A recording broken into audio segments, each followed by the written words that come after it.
too hot to handle. Okay. Well, now that the internet's back and you can hear me again, I'm gonna start playing Destiny. Because that makes sense. Well, I guess it's our destiny to start this podcast, so let's get to it.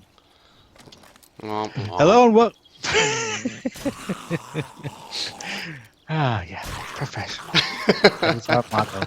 Professional always. The best. Hello and welcome to episode 132 of Press Pass. Press Resets week. Wow. I can't stop smiling. I'm sorry. Take 37 and go. I just completely. It's time to retire, people. Have a good night. Okay, let's try this again. Hello and welcome to episode 132 of Press Pass, Press Resets weekly podcast where we discuss the latest video game news. I am your host, Sean Knight, and along with fellow P2R colleagues, content overlord Mark Lynch, Hello. and contributing writer Kyle Holt. Hey, we're doing this. We are. We Let's made it, get right guys. into it. And only a week later, too. Right? When does that happen? It's like Oh, plans we're supposed actually to be a came together weekly for once. podcast. I was genuinely surprised when Sean emailed me this morning. I was like, oh, yeah! This is a thing. So let's talk about things being a thing because Dallas Mavericks owner Mark Cuban is worried about esports players burning out, and that this might be a bit of a fad for the industry, where we're seeing sports institutions picking up esports teams and franchises at the moment. In an email to Fusion, he said, I haven't and won't invest in teams. Right now, it's a gold rush to buy and sell and build teams. That's creating a confused market. But more importantly, I'm worried about how quickly players burn out. It's a grind to keep up and to become great, particularly at League of Legends. He goes on to say, I know teams are trying to do more, but the number of hours involved is a real concern for me. I'm not closing the door, but it's not something I would pursue right now. Hmm. I Player mean, coming from his sports background, it makes sense because usually he sees players who play for at least a decade in their professional careers, whereas with the esports realm, you typically see maybe 5 years max for a player. No, there's been quite a few older players that have been around. Of course, there are exceptions to the rule, and maybe more exceptions than you would see, say, in the sports world. But like for instance, you would never see an esports player above 30. I don't think. I Maybe think Old outside Man of Hearthstone. Spear is no, he's 28 at the moment. I think he's getting there though. Right. So sorry, I should clarify. For any mechanics focused esports such as Dota 2 or League of Legends, you won't see them stick around for any time past their 30s because the younger players they'll outperform them in all aspects eventually. In a mechanical sense, I'd agree with that, but I think even there's still a place for older players in esports because I think they'll get more inventive with how they play, or they're forced to be more inventive since they can't keep up with the number of clicks per second. Yeah, per it's minute. possible, but it's a lot less likely. And more often, you'll probably find that players will move themselves into coaching roles instead, or investing in their own team, rather than playing I themselves. think it's important for the industry, though, to not have that kind of turnover, because, I mean, it's expensive to find good players and train them up and, like, invest in them. Mm-hmm. And if you're constantly going through players like every other year, then you're just gonna, I mean, it's just gonna be too expensive to maintain. Yeah. Yeah. This is true. But does he think it's just a gold? You think it's true that it's just a gold rush? I mean, esports has been around for a long time. It's just only started picking up in the West more and more. Right, and becoming more and more of a widespread profession. Yeah. There will definitely be changes in the way that that teams are formed. I think once more research is done into the aspect of player burnout, investment from the capital side of things to produce players. But I don't think it's a fad, as he says.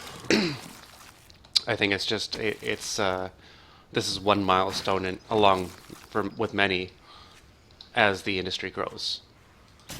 So you think it is a fad?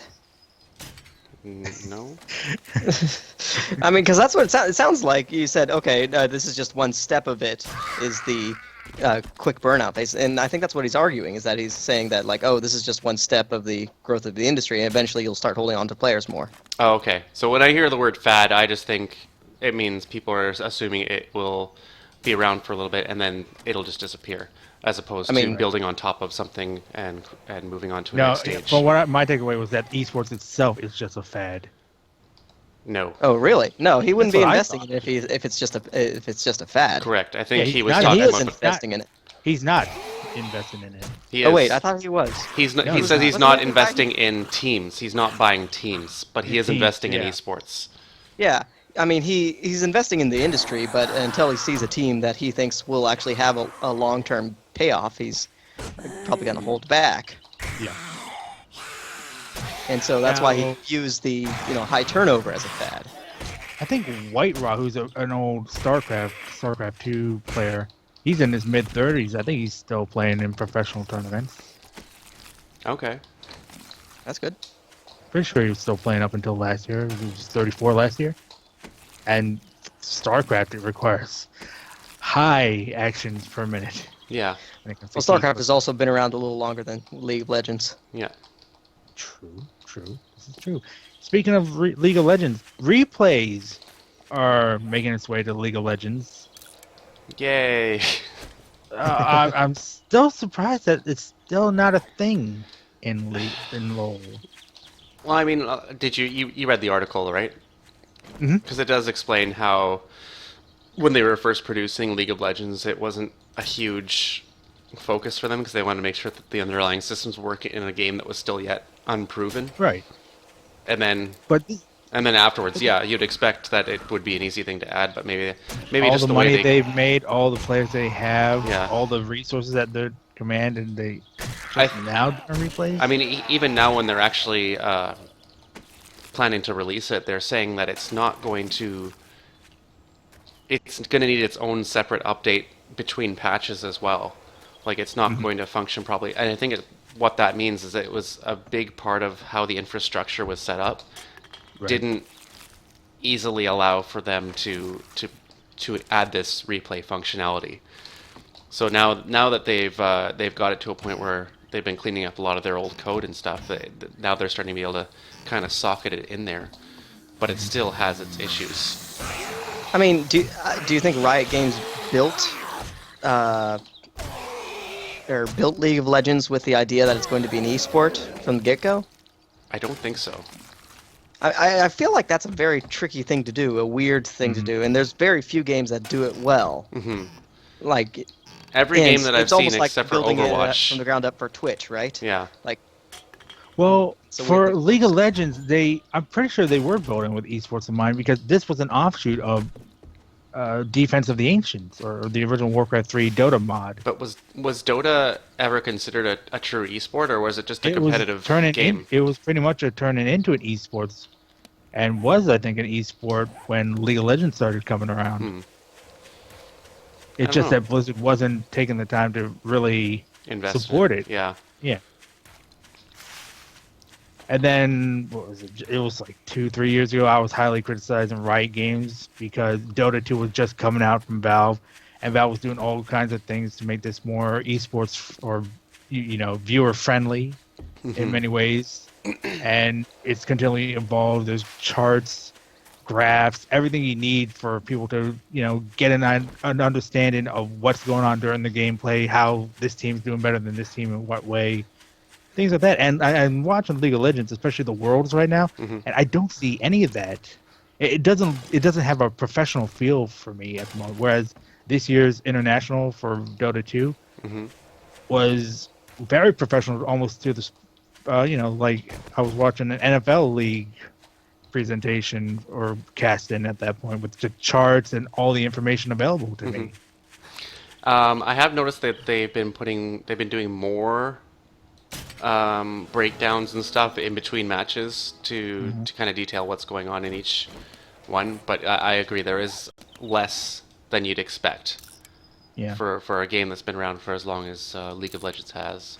Yeah, not just long, but the scope of it, because they have so many more players. That's something, as a Dota player, I cannot deny. Hmm. So they've got to be raking in that money, but Granted, they're not Valve, which is raking in money from multiple sources. right, that is a good point. But it's interesting to see how both companies have approached esports with their franchises, I should say, I guess. Hmm. I joined a podcast that's talking about sports but not the actual sports players, the inside baseball parts of sports. All right, well, we'll save you from despair, Kyle, and move on. Sorry. So, Final Fantasy 15 co-director Hajime Tabata, when talking about porting the Final Fantasy 15 to PC, says that it could take them more than a year to do so, and that's if they do it.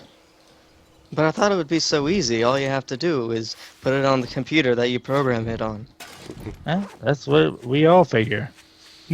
Apparently, that's obviously not the case. Well, I think So, having read the article I looked at, part of it was about how the engine that was used to create Final Fantasy 15 was designed, Yeah. and it sounds like what happened is they designed it specifically for console play. So it's not actually optimized for a PC architecture with, like, say, Windows or Mac OS systems running it. So he says that Square Enix would take a good hard look at bringing it to the PC after launch on consoles.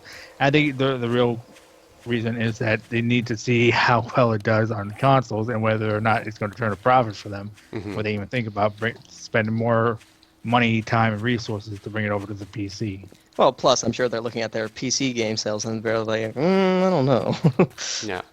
I mean, Square Enix has only recently started porting a bunch of their Final Fantasies to the PC Yeah. Yeah. market. What was it? Just last year or just beginning of this year was Final Fantasy 9. Yep. This Yeah. is true. And 10, 12, and 13 all have not come to the PC yet. I thought 10. Oh wait, came to sorry, PC. 13 has. I don't know if 10 has. And I believe 12 is going to be along with PS4. 12 would be nice. I like that game a lot. Hmm. I think that game ruined all other Final Fantasies for me. So I think I've also said that on this podcast before, so never Yeah, mind. 10 and 10-2 are on PC. Oh, right. Yeah. That's right, because they did the HD collection and then released it for the Yeah. PC afterwards. Oh, they released the HD collection on PC? Hmm. Yeah, they did. Oh, sweet. I mean, I'm probably not going to get that, but yes. All right, let's move on. There's a game coming out or being developed called Atlas Reactor. And I wanted to talk about this a little because it features simultaneous turn-based combat. So it's like Yeah. a competitive version of XCOM. You do realize we played Civ together, right? I know. But I'm Okay. just, but Civ is different than XCOM in many ways. Yes. But I mean, you're talking about simultaneous turn-based combat. I'm like, yeah, that's exactly in the way it would be similar to Civ. It's basically a micro-scale version of Civ then. Yeah. Well, obviously with other differences, but talking about it from the bird's point of view sort of thing. Yeah. Well, I don't know. It works fine on Civ. Like, I never had any real problems with it, but Is and Atlas plus Reactor the games go hell a lot faster. Oh my god. Is Atlas So- Reactor the one I've been seeing advertised on Facebook a whole bunch? I have no idea. keep getting I don't ads really for it, go I to think. Facebook these days. There was a statement released by executive producer, Atlas Reactor executive producer Peter G, saying, "Atlas Reactor is the culmination of ideas come from a passionate group of gamers who wanted to create a smart, new kind of competitive game that we ourselves wanted to play. We hope players around the world will find that the game combines some of the best elements of high-stakes gaming into a fast-paced, frenetic, yet strategic competitive experience. I couldn't be more proud of our team. Yeah, sounds like fun. I'm a little thrown off by we wanted to play a game that we wanted to play. I'm like, I certainly hope a lot of developers make games that they want to play. I'm not sure what the implication is there. It's also going to feature fully integrated Discord voice chat, which will be activated via in-the-game client. So I've been hearing more and more about Discord lately. Have either of you used it?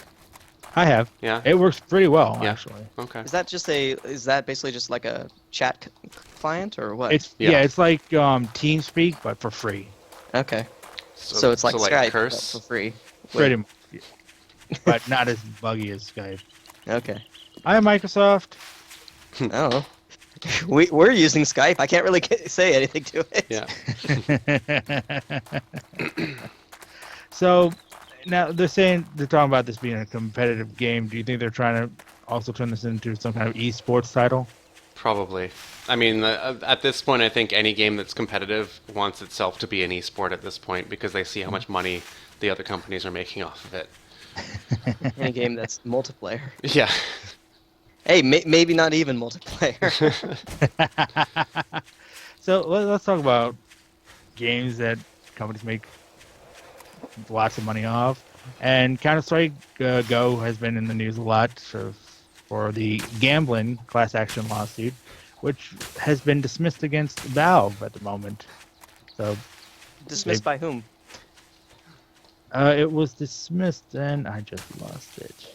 I mean, I assume this is in a U.S. court, right? It was dismissed by a federal court, yeah. Okay. I'm sure European courts will still tackle this at the moment, but for now, Valve's in the clear. I guess so. According to the federal court, they decided that the RICO elements of the case, in other words, why it was being brought to federal court in the first place, didn't stand up, and therefore they dismissed it. There's an appeal process as well for those who want to continue, but like I said, Valve's in the clear for now. Do you think this will continue on? I don't think so. I think this dismissal is kind of the point where it disappears from the public eye anyways. You might see smaller scale court cases being brought to bear state by state, or not so much a class action suit, but to individuals getting involved with it. But as far as a wide scale litigation, I don't think you're going to see much more about it. Yeah. I mean, do you see any possibility of this dismissal emboldening gambling on Valve games? I don't know. I thing think is, we'll see lawsuits. Once Valve became involved as a defendant, then they had this huge pool of money to pull from to pay for defense lawyers to find any way to get this case dismissed. And that's exactly what happened. I feel if you were able to bring a case specifically against gambling sites that were seen to be dishonest Shady. or just straight up breaking their own terms and conditions or something like that, then yeah, I'm sure you'll see court cases come from that. But when you're going against a company like Valve, you better have an airtight case to begin with, or it's not going to go anywhere. Yeah, I think we'll Okay. just see the class action lawsuits just shift to the owners of CSGO and gambling and whatever other sites were involved in this whole debacle. Rightly so, too. Okay. But I guess the question is, do you guys think Valve is partially responsible for this in any way, shape, or form? I mean, I don't know enough of the details. I mean, have they been discouraging it, or? I think their responsibility goes about as far as the fact that they've created this environment that promotes gambling, which is to say it's not really their fault that people have turned it this way, but this is one of the side effects of the sort of the economy they've created with their in-game items and whatnot. Right. I mean, I guess by the same argument, you could blame presidential elections for increasing gambling. Sure. And yeah. alcoholism? Actually, sorry, that's illegal. Never mind. Even though people still post the odds, it's illegal.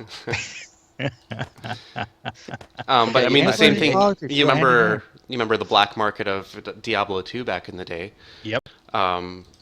So you could theoretically say the same thing about Blizzard. They're technically at fault for creating this atmosphere that leads to eBay auctions for in-game items and whatnot. But can you really blame them?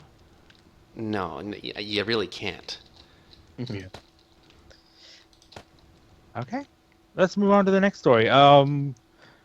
But last month I think we talked about a story where Bethesda announced that mods wouldn't be coming to the PlayStation 4 for Fallout 4 and Skyrim because Sony wasn't willing to work with them. But apparently things have changed.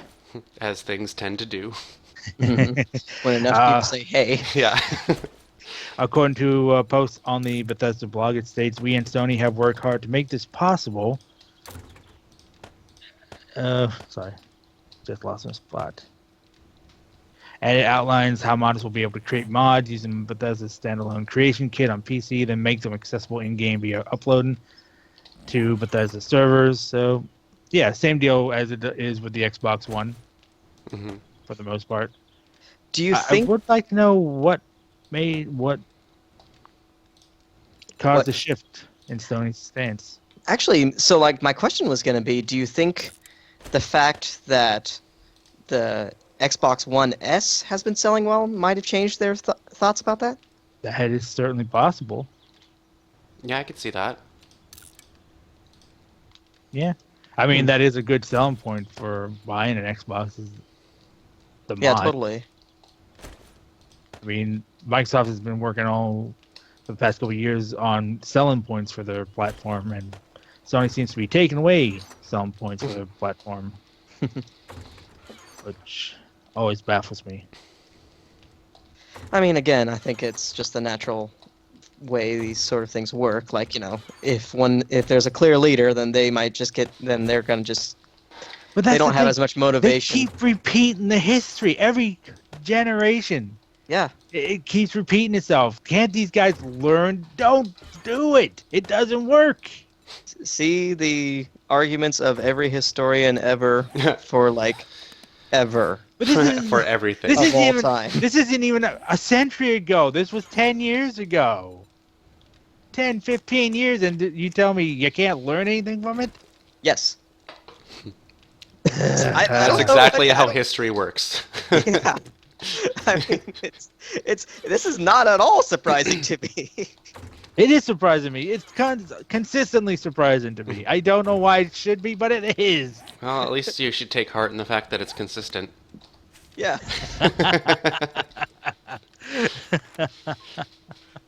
All right, let's move on to the next bit of news. Unreal Engine 4 royalties are being waived for studios developing for the Oculus Store. Now they're trying to incentivize game developers to bring their Unreal Engine 4 powered virtual reality games to the Oculus's proprietary store. And yeah, they're waiving all royalty fees for Unreal Engine titles shipping on the Oculus Store for up to the first $5 million in gross revenue per game. And typically, people have to pay royalties of 5% of gross revenues after the first $3,000 per game per calendar quarter. So that's a pretty good incentive, though. Is it really worth a developer to focus only on the Oculus when there's also the HTC Vive and PlayStation VR? Well, what this says to me is that Epic Games actually has an investment in the Oculus specifically. Mm-hmm. And Yep. they're doing this for a certain benefit, whether it's for market share in a new system environment, or if they're getting some sort of return on this investment from, say, Oculus sales instead of from the game developers' royalties. But there's something at work here where Epic Games is directly benefiting, and it makes business sense to them. Yeah. It's either that or they really like VR, but it's probably not that. But if but if that was the case, then you would see, as Sean says, you would see them also offering the same deal to people doing it for the Samsung Gear VR, for HTC Vive, Oh yeah, for no, you're totally PlayStation right. VR. Yeah. All right, let's move on. Payday 2 was a game I haven't played in a while, but it's a fun one. Players can finally customize their safe house. Where was this years ago? I mean, seriously, that was one of my pet peeves about Payday. Probably in the same place that League of Legends replays were. So, Payday 2 kicked off an event called the Hoxton's Housewarming Party, and on the second day, Overkill, the developer, delivered a new safe house, and players level 25 and over can now upgrade different areas. Yeah, where was this? I do remember, Seriously, like, when the few times that I visited the save house when I was playing Payday, thinking how limited its functionality was. Like, when I got there, I didn't feel there was anything for me to do, so it was just this useless environment to be part of. But now, now it kind of makes sense to have the safe house. Yeah, I always wanted to be able to customize my safe house because I figured that'd be a great idea, and I just couldn't believe that wasn't a thing. I mean, obviously, I haven't played Payday, so I don't necessarily know how it works. But I do appreciate house customizing in a game. It gives me like drive and purpose Yeah, instead of like, because like it's like in Skyrim, how I always say that like, oh, I was never really into it until I got the Hearthfire DLC. Right, and you can start suddenly developing your became home. house poor. Yeah. I'm like, oh, I don't have more money than God anymore. I have to like go out and seek danger to get money. well, here's a good incentive for people who want to finally get into Payday 2. They're re-releasing it on PS4 and Xbox One this week in a new bundle called The Big Score, which includes all the DLC released for the PC till the end of 2015. That's pretty cool, and I'm actually even tempted to get that, even though I already own that on PC. PC, yeah, because there's so much DLC and Yeah, it's I don't have all the DLC. Ugh. I think I have all the main DLC, but none of the side Yeah. stuff. But and not only that, but Payday 2 is actually a really fun game. Fun game, And- especially when you're playing with your friends. Yeah, and I could see it translating control-wise over to the PS4 quite well. Yeah. Cool. That's a good job to Overkill. They're Yeah, well still done. they still keep going with that game. Yeah, and it's been out for like quite a length of time to be still receiving such huge updates. Like, it's been out for 3 years. Yeah. So like seriously, kudos to Overkill for keeping it relevant for so long. Yeah, I'm gonna have to go back to playing Payday 2 for a while just to check out the safe house and what I can do to customize it. I just like that stuff. I like being able to personalize the game to my tastes if Mhm. possible. Okay, let's move on. Mark, you submitted this story. VR modeling used to convict Nazi war criminal. Would you care to give Yeah. some background on this? So, this one came to my attention actually just today before we recorded. I was wondering why I hadn't heard of it. Yeah, but it was interesting to me because originally last week when we were doing the question of the week, I was going to ask people. It's going to be my question of the week this week, so I'll save it for then. But essentially, it related to that, and just the difference in the technology and how it's used. When right now, VR technology is specifically being used for gaming, and not much else. But basically, what happened is these forensic investigators. Their field is specifically about digital imaging and recreating crime scenes. But what they did is they recreated the actual environment that this Nazi death camp was part of. Recreated it down to like at the trees in their specific places, and what they did is they would mark where each, because they've captured these the Nazis that were involved with these camps, and they're trying to prove that they were actually involved or Not complicit in involved, the but deaths they of also all these. witnessed the executions and right. more suggestions. And in a way to hold them responsible for what was happening and all these atrocities. And what they've done is they've mapped out where they were stationed, and then they've created these environments using digital imaging and 3D technology, and used VR tech to actually place these forensic investigators directly into those stations, to figure out what they could actually see from where they were stationed, and whether they could prove that they were actually complicit in the deaths of thousands of the Jewish people. And so what they did is they did this with a specific person, and they found that yes, he was absolutely within sight and complicit in the deaths of all these people, and they were actually able to submit that evidence as the convicting factor for his crime. And I just thought it was so fascinating that they were able to do this down to those smallest details to actually convict someone of a crime that happened, God, it's like 70 years ago. Yeah. So Did they have to pay royalties to Unreal?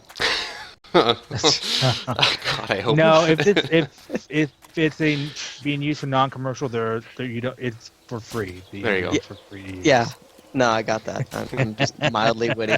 Anyway. Emphasis on mild. Yeah. Yes. So yeah, that's a good use of it, and I'm glad it was able to help bring somebody to justice. Hmm. All right. Our final story for the week: expect future versions of PlayStation VR. And this is according to Sony Interactive Entertainment Worldwide Studios chairman Sean Layden, who strongly suggested that Sony is already working on improved versions of its upcoming VR headset. He spoke to IGN saying, "We are constantly iterating and innovating our hardware almost the minute that we delivered the first. When you deliver Unit A, you know A Prime is already in design. You can look at the first generation of the product and see the future about where you want to go. There are certain technologies that we need to incorporate, as well as certain technologies that don't exist yet." And he says that PlayStation VR is step one in a very long journey. We're all in. We put it all on the table, and I like our chances. Now, Do you think he just... this is kind of a no-brainer to me. I mean, obviously, It is. they're going to continue iterating on the new technology when they've already seen this much interest from the consumer side of Oh things. yeah. I mean, it's just like the Kinect, right? Yeah, it's essentially it's just like the PlayStation or the Xbox. Like, you don't So- expect them to produce one and then just drop it. Right. Well, my question is the timing of this statement. Grant, we all know it's going to happen, that there will be a new version of this. Hmm. But is it a good idea for someone from Sony to say, we're already working on the new one, especially when the PlayStation 4 Pro has just come out? I mean, maybe they could have waited a month, I guess, but I don't know. It's not surprising. Yeah. Right. See, we noticed that history repeats itself. So, See Exhibit A about 20 minutes ago. I'm just saying, how is this going to affect future purchases of the initial unit at this point?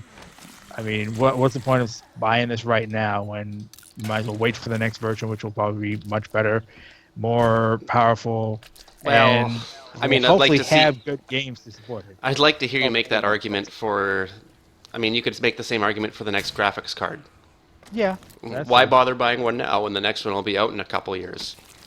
But even then, new graphics cards, the price point is so high that it's only those.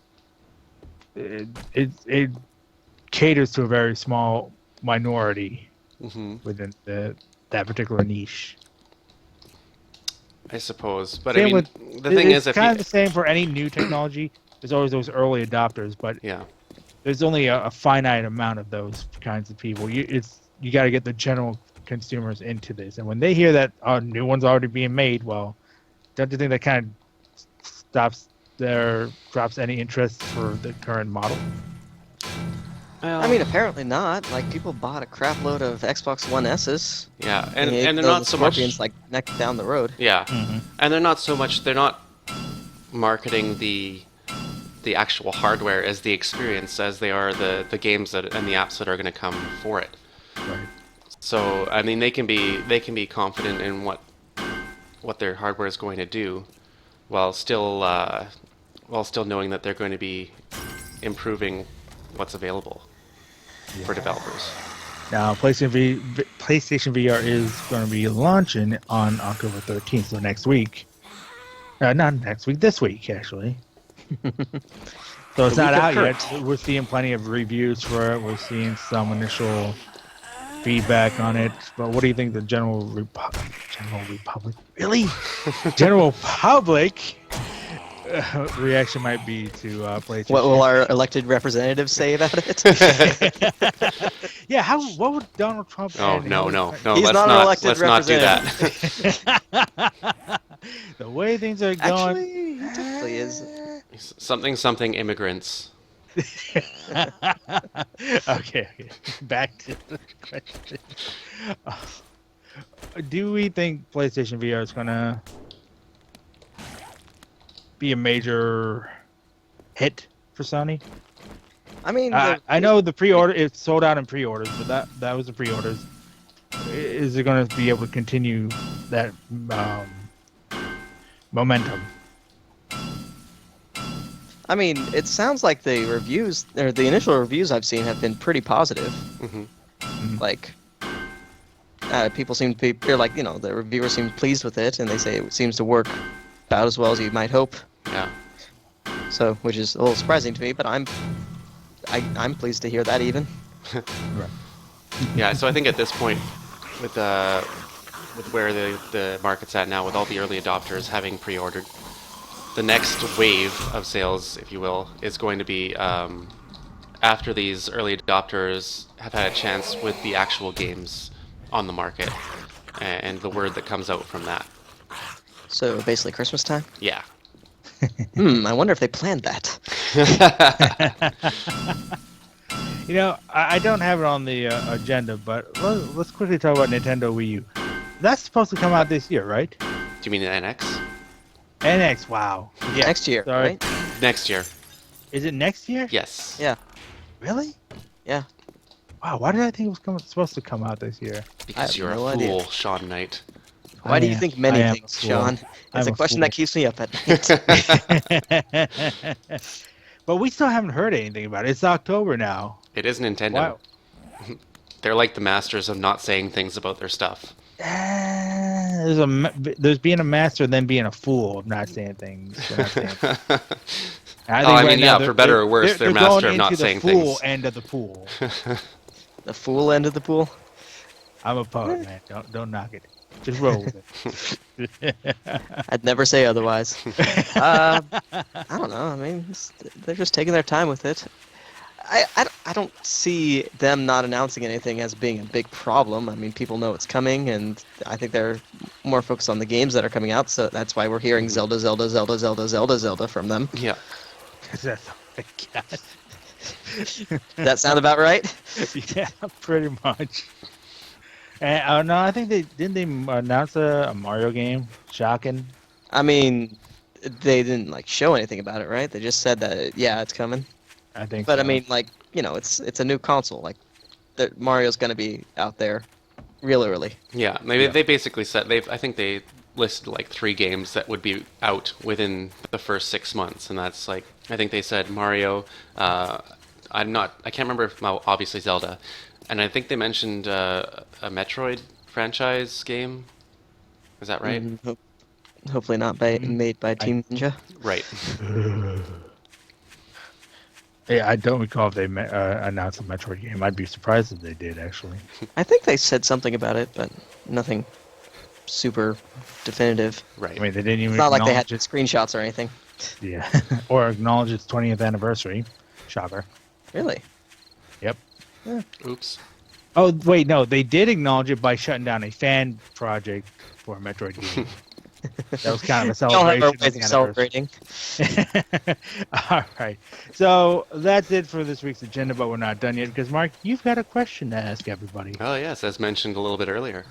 So this was actually going to be the question of the week last week, and then I changed it because I thought of Thanksgiving and all the yummy food. But now that Thanksgiving is over for us in Canada, it's time to move on from that and actually ask some gaming questions a bit more related to actually gaming. But not really, because I want to know, basically we were just talking about the forensic diagnostics stuff with Nazi camps, and I want to know what other application of VR technology would you find, I don't know, interesting, I guess would be the best word for it. What would you like to see that technology used for? That's it.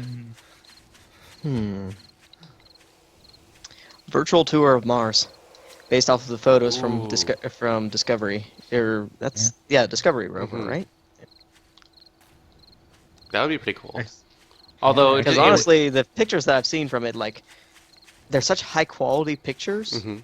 that it looks like an actual place. That's what's shocking to me about it, is that it's like, like, oh yeah, I've hiked in places like that in Death Valley. Mhm. I'll tell you a secret, Kyle. Mars is a real place. I know Mars is a real place, but Wait, it is? seeing the pictures really brings it home, Right. especially if you go to the Lawrence Hall of Science and see the giant photos that they have printed out of it that like look like the actual landscape. Like it's a giant landscape picture of the landscape, and so Right. it makes you feel like you're there, and it's like, wow, this is really, really, really cool. Neat. Like you can kind of see like the way the rocks have been layered, and kind of like the scraps of dirt on top of it and such like that. Okay. It looks tangible. Cool. Good word. I honestly can't think of anything right now. I'm drawing a total blank. I gave you so much time. I'm sorry. I just can't think of anything at the moment. All right, you're off the hook. For now. Really. For now. You're Tune in home. next week to see whether or not I get back on that hook. Sounds like you need to tweet an answer to the question. Yeah, that's what I was going to say. Now that's your homework, because you have to tweet Yeah. an answer to that question. Okay, fair enough. I shall do that. And what you guys can do as well. But yeah. Thank you for listening to episode 132 and watching Press Pass this week. If you liked our show, feel free to leave us a comment or rate us on iTunes. And remember, Press Pass is an extension of PressReset.com where you can read up on all the latest reviews and editorials. Anyone wishing to follow us individually on Twitter can do so. Mark is at Mark on P2R, and that's Mark with a C, not a K, and you should tweet your answers to him so he can keep track of all that. Kyle is at Keilhal, Keilhal, and you can tweet at him about anything, really, or let him talk about his cat Skittles. Oh You can yeah. also follow P2R's official Twitter account at Press Reset, and you can follow me at Shandy Knight. Thank you for listening, and we will see you next week. Bye. And you can talk to Sean on Twitter about Half-Life 3 conspiracies. It's going to be Alex Vance as the main character, not Gordon Freeman. I'm telling you right now. Okay.